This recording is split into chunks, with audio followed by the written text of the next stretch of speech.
요새 거리마다 캐롤 소리가 들리질 않나. 이렇게 이 불빛들이 찬란하게 비치는 걸 보면서 아까 우리 진영 형제가 얘기했듯이 성탄절이 다가오는구나, 이렇게 몸으로 피부로 느끼는 것 같습니다. 오늘 본문의 말씀은 마리아의 얘기죠. 마리아의 얘기를 들어 함께 말씀을 나누기 원합니다. 마리아는 천사 가브리엘로부터 하나님의 아들을 잉태하게 될 것이라는 엄청난 소식을 듣습니다. 그 소식을 듣자마자 당황한 나머지 혼자 이 일을 어떻게 할 수 없어서 그의 친척 엘리사벳에게 달려갔습니다. 엘리사벳 역시 늙은 여인이었으나 기적적으로 임신을 하고 있었습니다. 엘리사벳이 낳은 아기는 바로 예수님을 알리는 선구자 역할을 할 세례 요한이었습니다.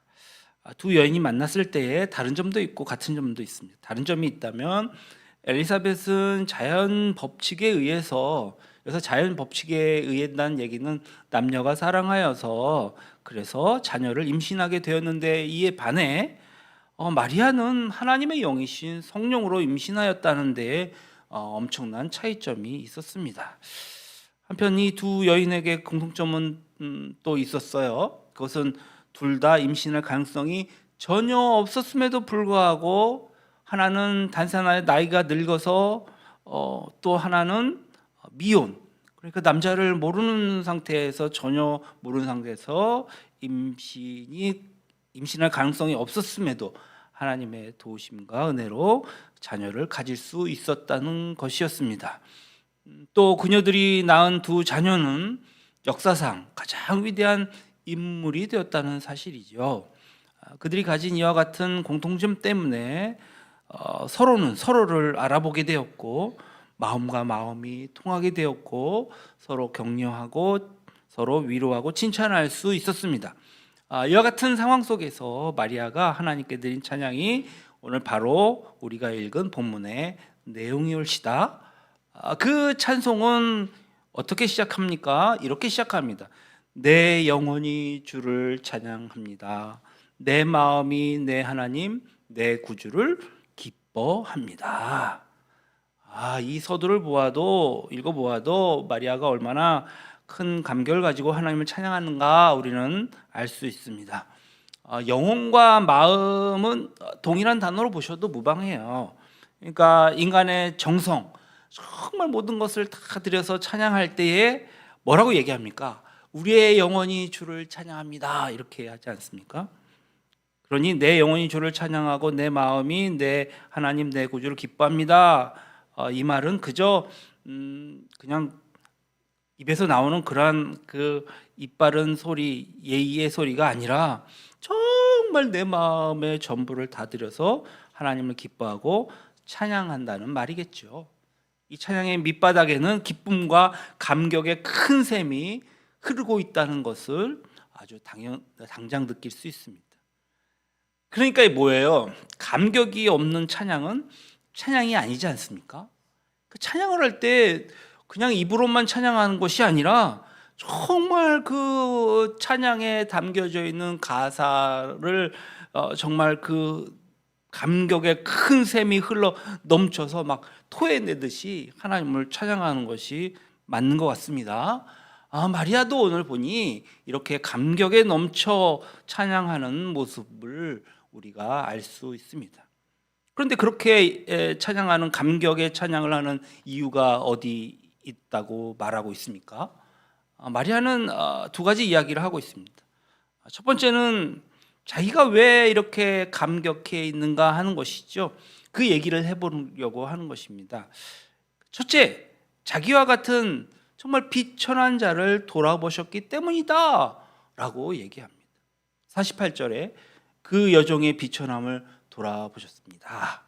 그러니까 마리아가 자기를 비천한 여종이라고 소개하는 데는 이유가 있으리라고 봅니다. 우선의 당시 사회적인 그 상황 속에서 그 신분으로, 그 여자라고 하는 성은 대단히 형편없었죠. 뭐 남자들이 자기가 여자로 태어나지 않는 것만으로도 감사하다고 그렇게 기도를 드렸을 정도니까 여자의 신세가 얼마나 처량하였은지를 우리는 알 수 있습니다. 마리아가 살던 동네는 어떻습니까? 가장 멸시받았던 나사렛이라고 하는 촌에서 그 속에서도 아주 가난한 사람 측에 속하였습니다. 그러나 그때나 지금이나 가난한 사람들이 아주 위축되고 열등감 속에서 소심해지는 것은 뭐 어쩔 수 없는데요. 천한 직업이었고 뭡니까? 그녀의 약혼자인 요셉 역시 목수를 하고 있는 사람이라 그 직업 역시도 귀한 직업이라 할 수 없는 것을 우리는 잘 알 수 있습니다. 마리아의 신분이 자기가 생각해도 참 비천했단 말이죠. 그럼에도 불구하고 아주 수많은 이 땅의 그 여성들 가운데, 그 중에서도 그 처녀들 가운데에서 하필이면 천사 가브리엘이 자기를 찾아와서 은혜를 입은 자여 평안할지어다 주께서 너와 함께 하시도다 하니 마리아가 어디 상상이나 했었겠습니까? 게다가 하나님의 능력으로 잉태해서 낳은 아들이 평범한 아들이었습니까? 장차 세상을 구원할 하나님의 아들이었다고 하는 사실을 그가 알았을 때 얼마나 충격을 받았고 얼마나 이 저 감격에 사무쳤는지 우리는 짐작할 수 있습니다. 이런 은혜를 마리아가 갑자기 받고 나서 자연히 인간이니까 생각하겠죠. 왜 하나님이 나에게 이런 은혜를 주셨지? 이 세상에 많은 사람들이 왜 하나님께서 나에게 이런 특별한 일을 시키셨을까? 마리아는 생각했을 것입니다. 아주 많이 생각했을 거예요. 생각하고 또 생각했겠죠. 그리고 나서 그가 깨달아 결론을 내립니다. 하나님께서 나의 이 비천함을 돌보셨구나. 마이크가 안 되는구나. 빨리 눈치를 채야 되는데 마이크가 안 됩니다. 예성이 형제.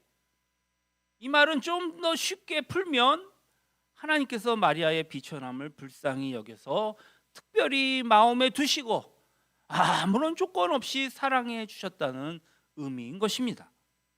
마리아는 이제 만세 전부터 끝까지 모든 사람이 자신이 복이 있다, 있을 것이다, 있다 할 것이다 라고 말하고 있습니다. 하나님이 선택하셔서 예수의 어머니로 삼아 주셨으니 이 어찌 복되지 아니하다 할 수 있겠습니까? 그런데 이런 큰 복을 받은 마리아를 보십시오. 점점 더 겸손해지는 것을 볼 수가 있습니다. 나 같은 천한 것을 하나님이 알아주셨다니 이 감격의 찬양으로 이제 하나님께 표현하고 있는 것입니다.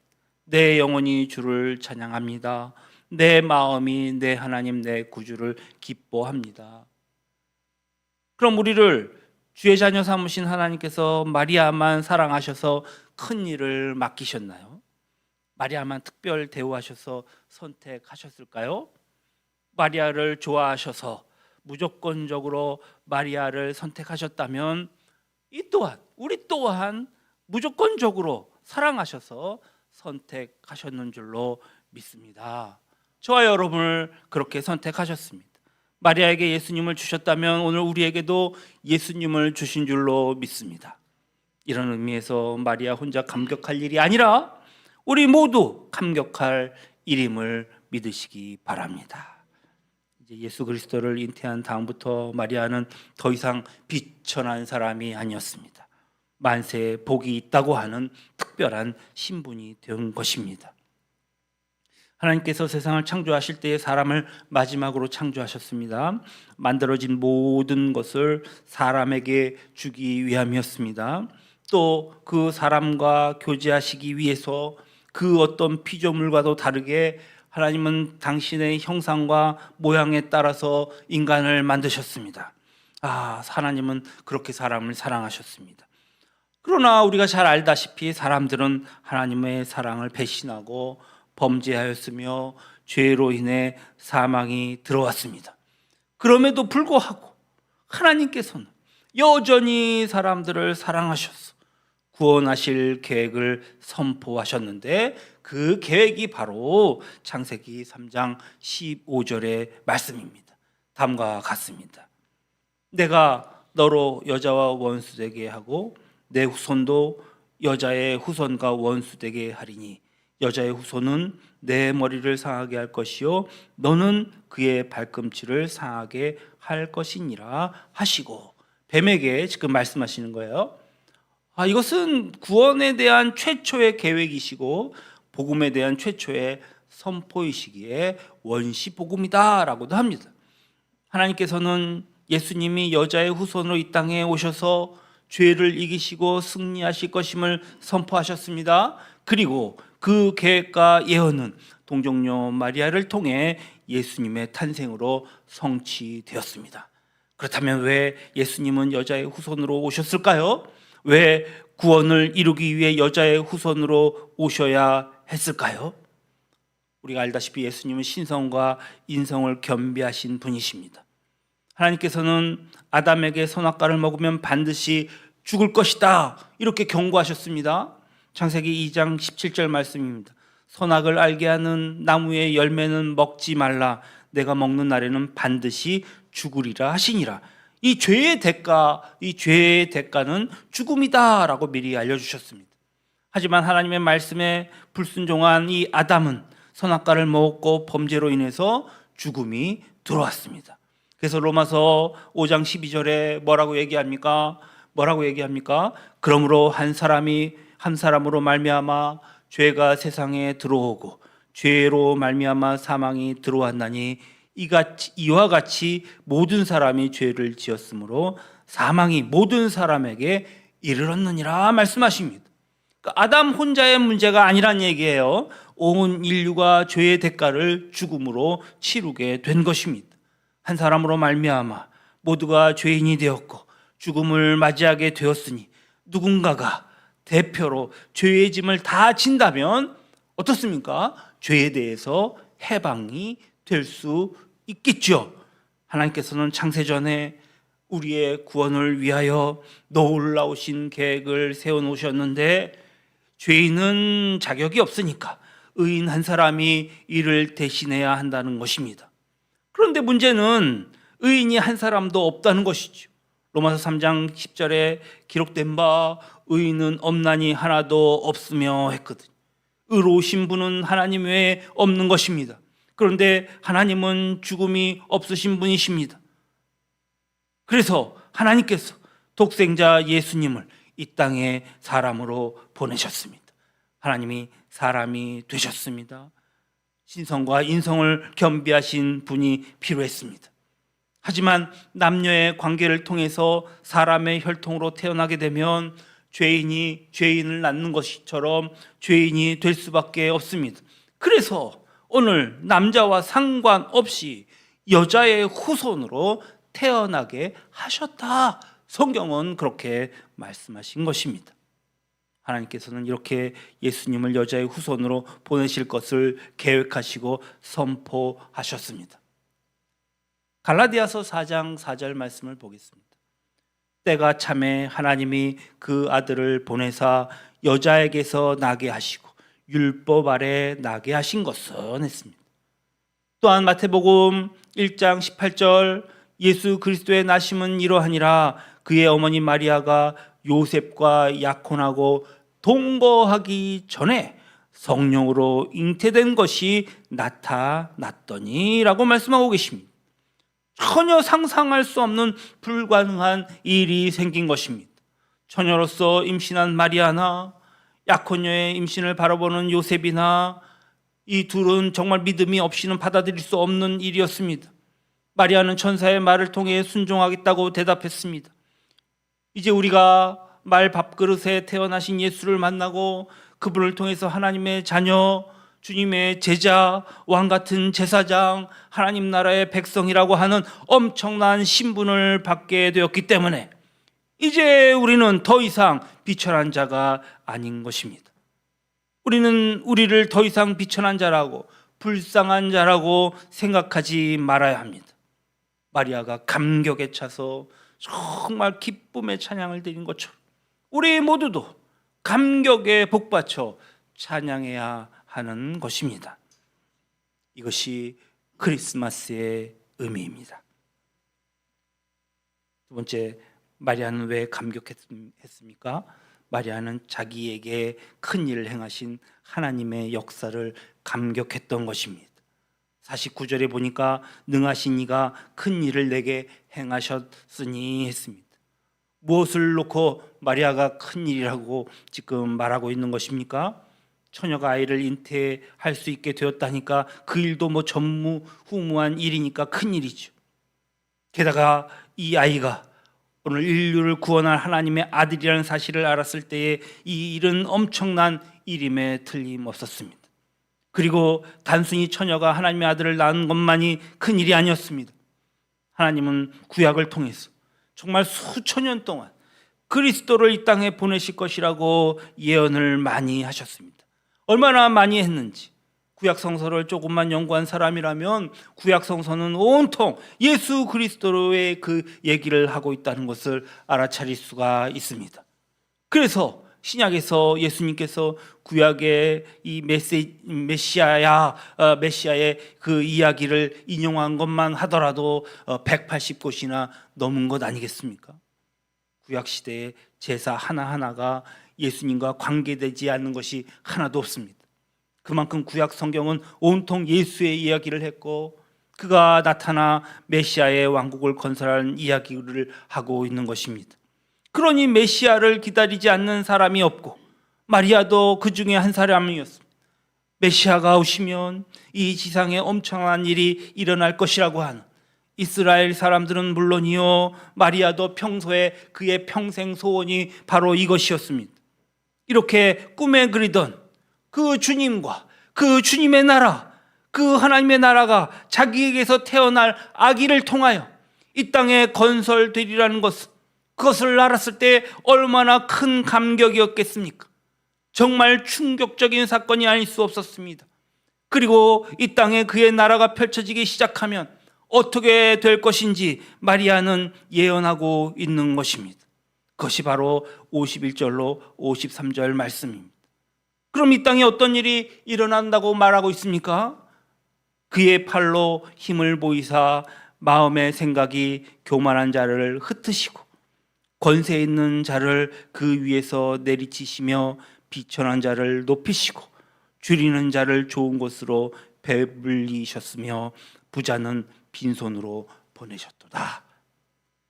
마리아는 자신을 통하여서 이 땅에 메시아가 탄생되면 하나님의 나라가 이루어지면 그런 그 나라가 어떤 나라가 됐는지 오늘 말하고 있는 것입니다. 아주 엄청난 혁명이 일어난다는 것입니다. 어떤 혁명입니까? 첫째로 도덕적인 혁명이라고 말하고 있습니다. 그의 팔로 힘을 보이사 마음의 생각이 교만한 자를 흩으시고 이 땅에 예수님이 오셔서 건설하시는 하나님의 나라는 교만한 마음을 가진 사람은 느낄 수가 없다는 것입니다. 예수님은 인간의 그 교만을 꺾으시는 놀라운 능력을 가지고 계십니다. 칼을 가지고 꺾으심도 아니요 위협으로 꺾으심도 아니십니다. 예수님의 방법은 이러합니다. 오직 십자가를 통해서만 그 교만을 꺾으십니다. 이 십자가가 어떤 십자가입니까? 이 십자가는 사랑의 십자가입니다. 희생의 십자가입니다. 자기 몸을 내던지는 처절한 인내의 십자가인 것입니다. 예수가 전파되는 곳에 십자가가 전파됩니다. 예수 전파의 내용은 예수가 우리의 죄를 위하여 십자가에 달리셔서 돌아가셨다라고 시작되어지고 있습니다. 하나님의 아들, 그 영광스러운 분이 죄 없이 십자가에서 죽으심을 당하셨다고 하는 그 이야기가 증거되어지는 곳곳마다 그 이야기를 듣는 사람마다 머리를 숙이지 않을 수 없게 된 것입니다. 하나님의 아들이 그처럼 참혹한 죽음으로 희생을 지불하고 우리를 구원하셨다고 하는 그 사실 앞에서 어느 누구도 자기를 봐달라고, 자기를 내놓으라 하고 나서는 교만을 부릴 수가 없다는 말입니다. 더 이상 인간이 자기의 의가 최고인 양 자랑할 수 없다는 얘기입니다. 십자가를 통해서 하나님의 사랑을 발견한 사람, 십자가를 통해서 예수 그리스도를 발견한 사람, 자기가 죄인이라는 사실을 발견한 사람은 오늘 베드로처럼 주여 나는 죄인입니다, 나는 죄인이다 라고 고백할 수밖에 없었던 것입니다. 이와 같은 고백을 하는 자는 교만이 뿌리채 뽑히고 맙니다. 더 이상 교만한 사람이 될 수 없습니다. 기독교가 들어가는 곳곳마다 이런 변화가 있음을 우리는 잘 알고 있습니다. 예수 믿고도 교만합니까? 예수 믿고도 자랑할 것이 남았습니까? 그것은 아닙니다. 이제 우리 모두는 나도 모르게 겸손한 사람이 되어 버렸습니다. 바로 하나님의 나라에 일어나는 도덕적인 혁명인 것입니다. 이런 겸손한 사람이 계속 늘어감에 따라 이 세상이 어떻게 달라질 것인지 우리가 상상하고도 남음이 있습니다. 두 번째는 사회적 혁명이었습니다. 52절에 권세 있는 자는 그 위에서 내리치시며 비천한 자를 높이셨고 했습니다. 하나님의 나라에서는 그 권세 있는 자들이 내려앉습니다. 비천한 자들을 높이는 일들이 일어난다고 했습니다. 하나님의 나라에서는 권세가 있다고 해서 특별할 수가 없습니다. 그는 오히려 낮아져야 합니다. 비천하다고 해서 그는 자기 존재가 가치가 없다고 느끼지 않습니다. 그는 더 높여질 수 있습니다. 그래서 신분이 처지가 낮다고 해서 차별할 수 없는 그런 나라가 하나님 나라인 것임을 믿으시기 바랍니다.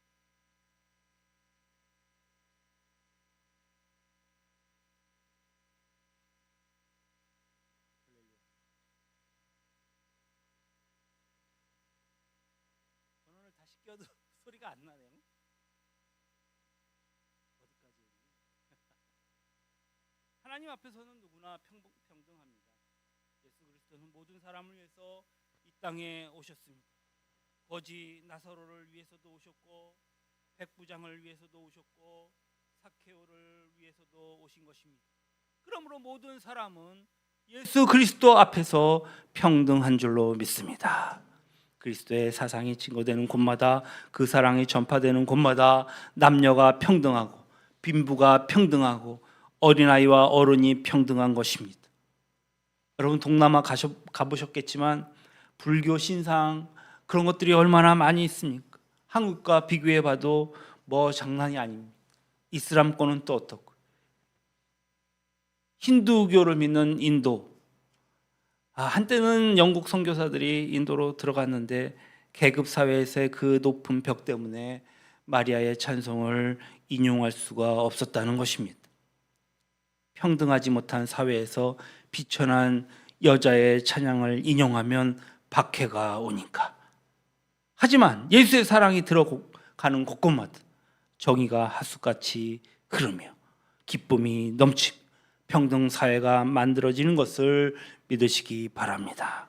이처럼 가장 낮은 자나 갖지 못한 자나 아주 높은 자나 낮은 자나 다 평등하다는 사상이 어디에서부터 왔습니까? 여러분 유교에서 나왔다는 얘기 들어보셨습니까? 어디에서 나왔습니까? 사람들은 서구 민주주의에서 나왔다라고 얘기합니다.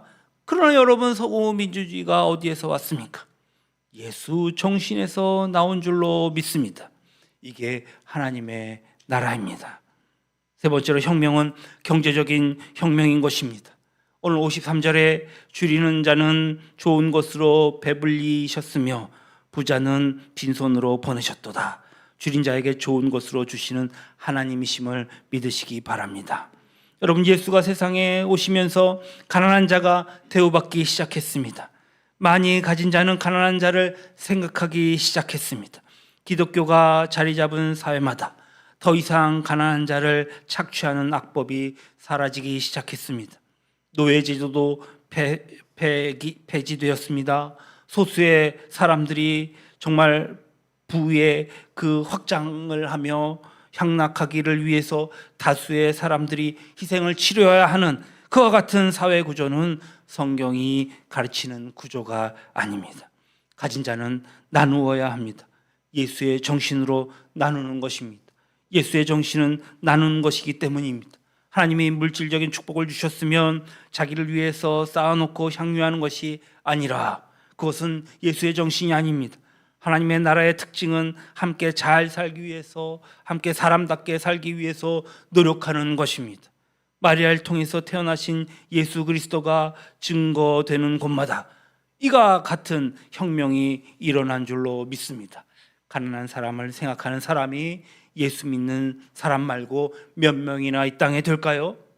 예수 믿는 사람만큼 가난한 사람을 생각하나요? 연말이나 좀 생각하겠지요. 그러나 1년 내내 생각하는 사람은 예수 믿는 사람밖에 얼마나 더 있습니까? 하나님 나라의 사람들밖에 없는 것입니다.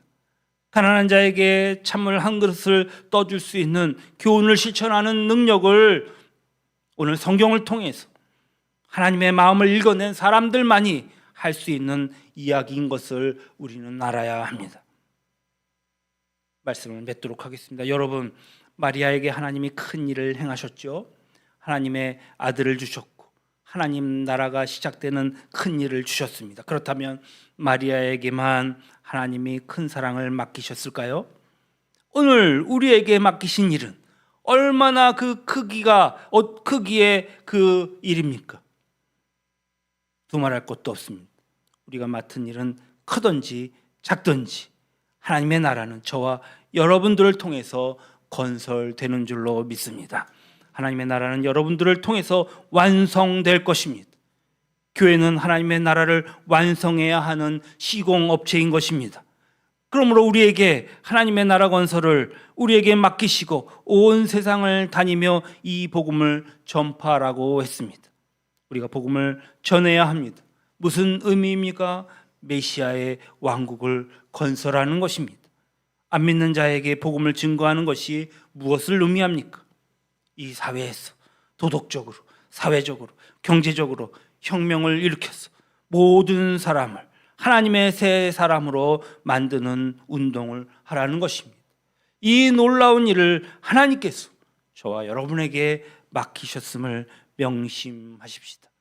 그러므로 마리아 혼자 감격한 것이 아니라 우리 모두 함께 감격합시다. 이제 성탄이 다가오고 있습니다. 하나님이 나에게 큰 일을 맡기셨어요. 우리의 마음, 우리의 영혼 깊은 곳에서 찬송이 터져 나오는, 그러므로 이 땅에 주의 사랑을 전파하는 저와 여러분 되시기를 주님의 이름으로 축원합니다. 축원합니다. 사랑 많으신